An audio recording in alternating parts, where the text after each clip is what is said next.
कि हम लोग क्या है कि अभी हम लोग को देखे कि हम लोग के प्राइवेट अथी है, प्राइवेट को हम लोग बाहर से एक्सेस नहीं कर पा रहे, हम अपने क्लास के प्राइवेट मेंबर को बाहर से एक्सेस नहीं कर पा रहे हैं। तो अगर हम उसको वैल्यू सेट करना है तो कैसे सेट करेंगे? तो उसके लिए हम लोग क्या करते हैं, एक मेंबर फंक्शन क्रिएट करते हैं जिसको कंस्ट्रक्टर कहते हैं। अब ये क्या है, एक स्पेशल टाइप का फंक्शन है। क्या है स्पेशलिटी देखेंगे, देखो पहले कंस्ट्रक्टर क्या है, constructor is a member function of the class which initialize the object of a class. Constructor क्या है, क्लास का एक मेंबर फंक्शन है जिसका काम क्या है कि ये ऑब्जेक्ट के वैल्यू को, ऑब्जेक्ट का जो भी एट्रीब्यूट है उसको इनिशियलाइज करेगा, इसका काम ही है इनिशियलाइजेशन करना। In C++, constructor is automatically called when object और instance of class create. C++ में क्या होता है कि कंस्ट्रक्टर ऑटोमेटिकली कॉल हो जाता है जैसे ही तुम ऑब्जेक्ट होती है। यानी तुमको, हमको पता था कि अगर हम कोई नॉर्मल फंक्शन क्रिएट करते हैं तो नॉर्मल फंक्शन को अगर हमको रन करवाना है तो हमको उस फंक्शन को कॉल करना पड़ता है, उस फंक्शन को उसके नाम के साथ कॉल करना पड़ता था। लेकिन कंस्ट्रक्टर क्या है, हमारा एक स्पेशल फंक्शन है जिसको हमको कॉल नहीं करना पड़ता है। हम जैसे ही अपना ऑब्जेक्ट क्रिएट करते हैं ये फंक्शन ऑटोमेटिकली कॉल हो जाता है, फंक्शन ऑटोमेटिकली कॉल हो जाता है। यानी ये हमारा क्लास का एक मेंबर है। अब डिफरेंट कैसे है, how constructor are different from normal member function. अब कहोगे कि सर उसमें क्लास के अंदर तो एक नॉर्मल मेंबर फंक्शन भी होते हैं और कंस्ट्रक्टर भी एक मेंबर फंक्शन ही है, तो फिर ये डिफरेंट कैसे है? तो क्या कह रहा है, एक कंस्ट्रक्टर है सेम नेम एज क्लास इस टाइम। क्लास के अंदर जो कंस्ट्रक्टर फंक्शन होगा वो उसका नाम सेम होगा जो हमारा क्लास का नाम है, जो हमारा क्लास का नेम होगा वही सेम सेम नेम उसका ही हो, सेम वही होगा। और दूसरा कि हम अपने क्लास के अंदर में मल्टीपल नॉर्मल फंक्शन बना सकते हैं, लेकिन एक ही कंस्ट्रक्टर हमेशा हमेशा एक ही कंस्ट्रक्टर हम क्रिएट कर सकते हैं। यहां लिखा नहीं है, बता देते हैं। फिर दूसरा पॉइंट क्या है, constructor do not have return type. हमको पता है कि नॉर्मल फंक्शन का कुछ हमको रिटर्न टाइप बताना पड़ता है, लेकिन कंस्ट्रक्टर का कोई रिटर्न टाइप नहीं होता है, इसको कुछ नहीं हमको बताना। तीसरा, एक constructor is automatically called when an object is created, कि एक कंस्ट्रक्टर ऑटोमेटिकली कॉल हो जाता है जैसे ही हम ऑब्जेक्ट को क्रिएट करते हैं। चौथा, if we do not specify constructor C++ compiler generate a default constructor for us expect no parameter and has empty body. अब ये पॉइंट क्या बोला कि अगर हम अपने क्लास के अंदर में कंस्ट्रक्टर को स्पेसिफाई नहीं करते हैं तो हमारा C++ का कंपाइलर क्या करता है, बाय डिफॉल्ट एक डिफॉल्ट कंस्ट्रक्टर क्रिएट कर लेता है जिसका कोई पैरामीटर नहीं होता और उसका बॉडी भी एम्प्टी होता है। अब कंस्ट्रक्टर भी यहाँ का होता है, तीन टाइप का कंस्ट्रक्टर होता है, नॉर्मल है default constructor, parameterize constructor, copy constructor. Default constructor क्या होता है कि डिफॉल्ट कंस्ट्रक्टर वो कंस्ट्रक्टर है जिसका कोई पैरामीटर नहीं होता, मतलब ये इसका कोई इसके अंदर कोई पैरामीटर नहीं होता। जैसे ये देखो यहाँ क्या किया है, हमारा कंस्ट्रक्ट नाम का क्लास फॉर्म किया, कंस्ट्रक्ट नाम का क्लास फॉर्म किया और उसी नाम का एक देखो कंस्ट्रक्टर फॉर्म कर रहा है, लेकिन इसमें कुछ कोई पैरामीटर नहीं दे रहा है। और इसके अंदर जो भी ए और बी नाम का जो मेरा मेंबर था इसका यहाँ इनिशियलाइज कर रहा है। और जब कॉल किया तो ये देखो क्या किया, जस्ट कंस्ट्रक्ट सी किया और सीधे वैल्यू को प्रिंट कर रहा है, ये प्रिंट हो गया। तो ये हो गया। पैरामीटराइज कंस्ट्रक्टर में क्या होगा, पैरामीटराइज कंस्ट्रक्टर में हम लोग का कंस्ट्रक्टर वही रहेगा, जैसे यहाँ देखो क्लास है पॉइंट और इस सेम नेम से हम एक कंस्ट्रक्टर क्रिएट किए, लेकिन इसके साथ साथ इसमें हम कुछ पैरामीटर पास किए, कुछ पैरामीटर पास किए और फिर ये वही काम किया अपना जो भी है। तीसरा क्या होता है, थोड़ा एक कॉपी कंस्ट्रक्टर, एक कॉपी कंस्ट्रक्टर इसमें क्या करते हैं हम लोग, इसका यहां पे हम लोग डायरेक्ट ये नहीं पास कर रहे हैं, हम उसका एड्रेस पास कर रहे हैं। मतलब ये पॉइंटर के केस में हो गया। हम लोग को पता था कि हम लोग फंक्शन में पढ़े थे कि फंक्शन में पैरामीटर पास करने के लिए हम लोग को दो टाइप है, कॉल बाय वैल्यू और कॉल बाय रेफरेंस। तो जो हमारा ये है पैरामीटराइज कंस्ट्रक्टर है, इसमें हम लोग क्या करते हैं, कॉल बाय वैल्यू पास करते हैं, कॉल बाय वैल्यू के रूप में हम अपना पैरामीटर पास करते हैं। और कॉपी कंस्ट्रक्टर में हम लोग कॉल बाय रेफरेंस के थी में पास करते हैं, यहाँ पे वो उसका तुमको ये पास होता है। क्लियर है ये? हेलो। पहला क्या है डिफॉल्ट कंस्ट्रक्टर। डिफॉल्ट कंस्ट्रक्टर क्या क्या है? डिफॉल्ट कंस्ट्रक्टर एक ऐसा कंस्ट्रक्टर है जो कोई भी पैरामीटर या आर्गुमेंट नहीं ले रहा। डिफॉल्ट कंस्ट्रक्टर क्या है? एक ऐसा कंस्ट्रक्टर है जो कोई भी पैरामीटर या आर्गुमेंट नहीं ले रहा। दूसरा क्या है पैरामीटराइज कंस्ट्रक्टर। पैरामीटराइज कंस्ट्रक्टर क्या है? एक ऐसा कंस्ट्रक्टर है जो कुछ आर्गुमेंट ले रहा है, जो कुछ आर्गुमेंट ले रहा है, लेकिन ये आर्गुमेंट किस टाइप का ले रहा है? तो ये तुम्हारा कॉल बाय वैल्यू के टाइप का थी यार। Call by value, call by value में हमारा क्या होता था कि हम डायरेक्ट अपना आर्गुमेंट के रूप में एक नॉर्मल वेरिएबल को पास करते थे। तो यही होगा यहाँ पे पैरामीटराइज कंस्ट्रक्टर में हम अपना आर्गुमेंट एक नॉर्मल वेरिएबल पास करेंगे। और कॉपी कंस्ट्रक्टर में क्या होगा? हम अपना थी में कंस्ट्रक्टर में जो आर्गुमेंट पास करेंगे वो आर्गुमेंट एक नॉर्मल वेरिएबल नहीं होगा, एक पॉइंटर वेरिएबल होगा जो पॉइंट करेगा, तो वो कॉपी हम वहां पास करेंगे। क्लियर है? सर कॉपी वाला समझ नहीं आया। देखो कॉपी वाला में क्या हो रहा है, अब यहाँ पे जैसे देखो यहाँ क्या किए, पी एक्स और पी वाई लिए, पी एक्स और पी वाई लिए, तो ये क्या है हमारा पी एक्स और पी वाई है, लेकिन पी एक्स और पी वाई को हम कहीं एक ये नहीं किए हैं। तो यहाँ क्या हो रहा है, एक कॉपी पास हो रहा है इसका ये डायरेक्ट वैल्यू नहीं पास हो रहा, इसका एक जैसे ये क्या एरे लिए हम साइज का 10 साइज का, एक हम अपने ऑब्जेक्ट का एक एरे क्रिएट किए। हम ऑब्जेक्ट का भी एक एरे क्रिएट कर सकते हैं, जैसे हम लोग वहां पे नॉर्मल वेरिएबल करते थे वैसे ऑब्जेक्ट का एरे क्रिएट किए।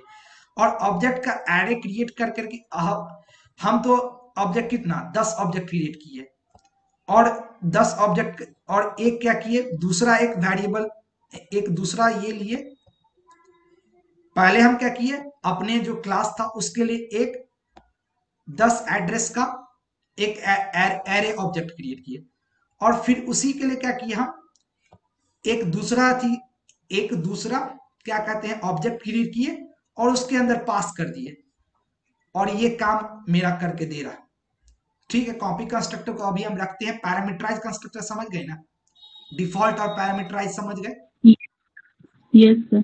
कॉपी हम लोग आगे समझ लेंगे। कोई हम लोग कोई वैल्यू पास नहीं कर रहे हैं, उसके अंदर कोई आर्गुमेंट पास नहीं कर रहे हैं, तो उसमें हमको जो भी सेट करना होगा हमको बाय डिफॉल्ट सेट करना। तो अगर तुम एक ऐसा प्रोग्राम बनाओगे जिस प्रोग्राम में तुम जो भी एट्रीब्यूट्स है उस एट्रीब्यूट का वैल्यू प्रोग्रामर सेट करेगा। जैसे हम लोग क्या करते थे पहले, एक मान लो वेरिएबल, हम नॉर्मल वेरिएबल की बात करें, अगर इंट ए लिए तो इस ए में हम वैल्यू कैसे कैसे स्टोर कर सकते हैं। एक केस हो सकता है कि हम इसमें खुद से वैल्यू असाइन कर दें, जो हम लोग ये कर दिए, जैसे वहां पे उसको क्रिएट किए वहीं इनिशियलाइज कर दिए। और दूसरा केस क्या हो गया कि नहीं, हम एक यूजर को मैसेज दिए इंटर एनी नंबर, और यूजर जो नंबर डाला उसको हम लोग क्या किए स्कैनफ, या हम लोग यहाँ पे सिन की बात कर रहे हैं, सिन के थ्रू हम लोग असाइन इसमें कर दिए। तो ये क्या हो गया कि हम अपने ए जो वेरिएबल था, इस ए वेरिएबल को हम लोग वैल्यू दो टाइप से दे रहे हैं। एक तो प्रोग्रामर खुद से दे रहा है, और एक क्या हो रहा है यूजर से ले रहा है, एक यूजर से ले रहा है। सेम काम यहाँ पे, अगर हमको अपने एट्रीब्यूट्स के लिए जो वैल्यू हमको डेटा देंगे हम अपने एट्रीब्यूट्स को, वो डेटा अगर हमको खुद खुद देना है तो हम उस केस में डिफॉल्ट कंस्ट्रक्टर यूज करेंगे। जैसे यहाँ पे प्रोग्राम देखो, इस प्रोग्राम में क्या कर रहा है, डिफॉल्ट कंस्ट्रक्टर का प्रोग्राम देखते हैं। ए और बी नाम का वैल्यू वेरिएबल लिया, इस ए और बी में ये क्या किया बाय डिफॉल्ट खुद से ये वैल्यू दे दिया। हमको बाहर से इसको नहीं पूछा, यूजर से नहीं पूछा, कि यूजर को बोला कि ऑब्जेक्ट क्रिएट होने का ये इंतजार नहीं किया, ऑब्जेक्ट क्रिएट होने का इंतजार ये नहीं किया, ये खुद से वैल्यू दे दिया। तो ये इस केस में क्या होगा, हम कितने भी ऑब्जेक्ट क्रिएट करेंगे हमेशा इसका जो ए और बी का वैल्यू प्रिंट होगा वो 10 ही प्रिंट होगा, यानी इसका वैल्यू फिक्स हो गया। तो अगर हमको एक ऐसा प्रोग्राम बनाना है जहां पे हमको अपने प्रोग्राम में वैल्यू दे दिया हुआ है, जैसे मान लो तुमको बोलेगा डिवाइड करना है 7.5 को 2 से, यहाँ तुमको दोनों वैल्यू दे दिया हुआ है, तुमको क्या करना है जस्ट दो वेरिएबल लेना है, दोनों वेरिएबल में दोनों वैल्यू को असाइन करवा करके काम कर देना। तो अगर एक ऐसा केस है जहां पे हमको खुद, हम प्रोग्रामर है, अगर प्रोग्रामर को खुद से वैल्यू देना है तो वहां पे तुम डिफॉल्ट कंस्ट्रक्टर यूज करोगे। और अगर तुमको एक ऐसा प्रोग्राम लिखना है जहां पे नहीं यूजर से जो इनपुट आ रहा है, यूजर ऑब्जेक्ट क्रिएट करेगा और उस समय वो जो वैल्यू देगा वो वैल्यू तुम्हारे अथी में स्टोर होना चाहिए, तो उस केस में हम लोग क्या करेंगे, पैरामीटराइज कंस्ट्रक्ट यूज करेंगे। अब देखो इसका एग्जांपल थोड़ा सा दिखा देते हैं, क्लियर हो जाएगा। जैसे यहाँ पे है, यहाँ पे हम लोग क्या किए, अभी एज में हम कुछ नहीं कर रहे हैं, हम एज में कुछ नहीं किए, कंस्ट्रक्टर हम लोग फॉर्म कर रहे हैं। कंस्ट्रक्टर का क्या होगा, हमको पता है कि कंस्ट्रक्टर का नाम जो हमारा क्लास का नेम होता है सेम नेम होता है। तो मेरा क्लास का नाम स्टूडेंट है, तो हम स्टूडेंट नाम का एक स्ट्रक्चर फॉर्म कंस्ट्रक्टर फॉर्म कर रहे हैं। ये हमारा कंस्ट्रक्टर बन गया। हम एज को क्या किए, यहीं पे वैल्यू दे दिए, एज इजकल टू 20। ये हमारा डिफॉल्ट कंस्ट्रक्टर हो गया। और देखो कंपाइल किए, ओके, ये भी एक्चुअली प्राइवेट है, इसको भी हमको कंस्ट्रक्टर को पब्लिक करना पड़ेगा, तब हम इसमें कुछ कर सकते हैं।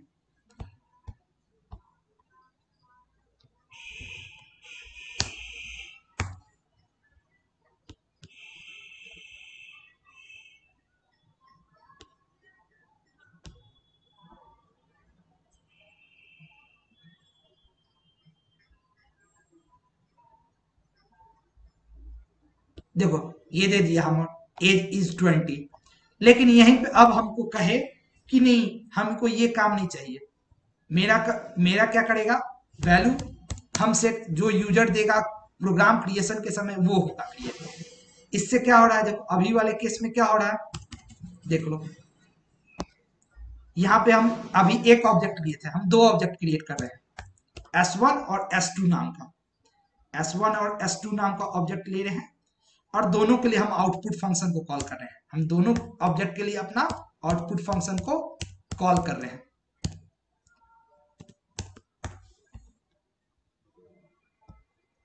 देखो कंपाइल किए, ओके, यहाँ पे ये छूट गया था, कंपाइल हो गया। देखो रन किए, मेरा दोनों केस में क्या होगा, दोनों ऑब्जेक्ट मेरा एक ही वैल्यू प्रिंट कर रहा है।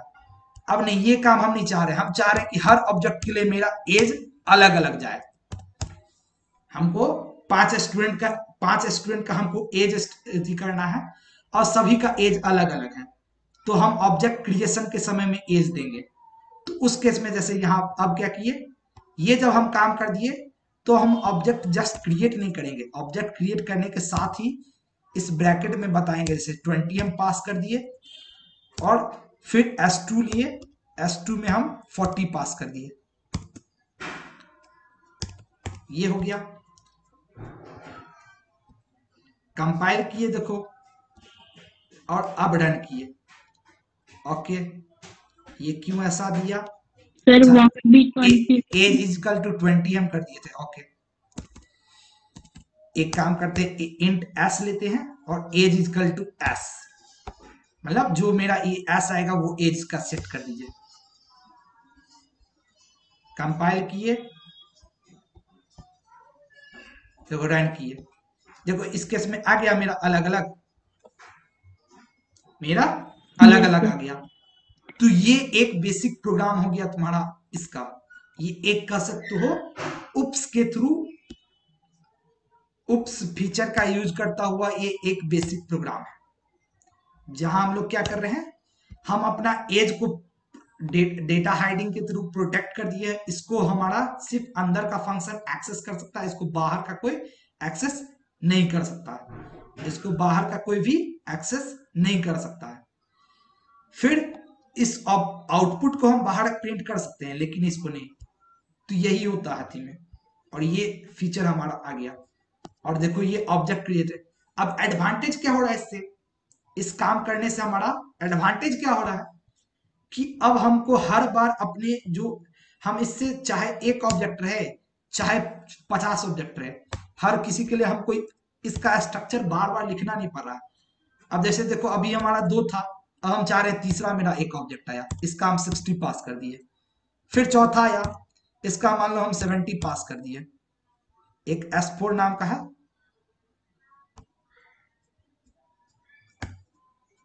तो देखो मेरा क्या हो रहा है, ये प्रोग्राम तो बढ़ते जा रहा है, प्रोग्राम का वर्किंग बढ़ते जा रहा है, लेकिन प्रोग्राम का कहीं भी कोड बढ़ रहा है नहीं।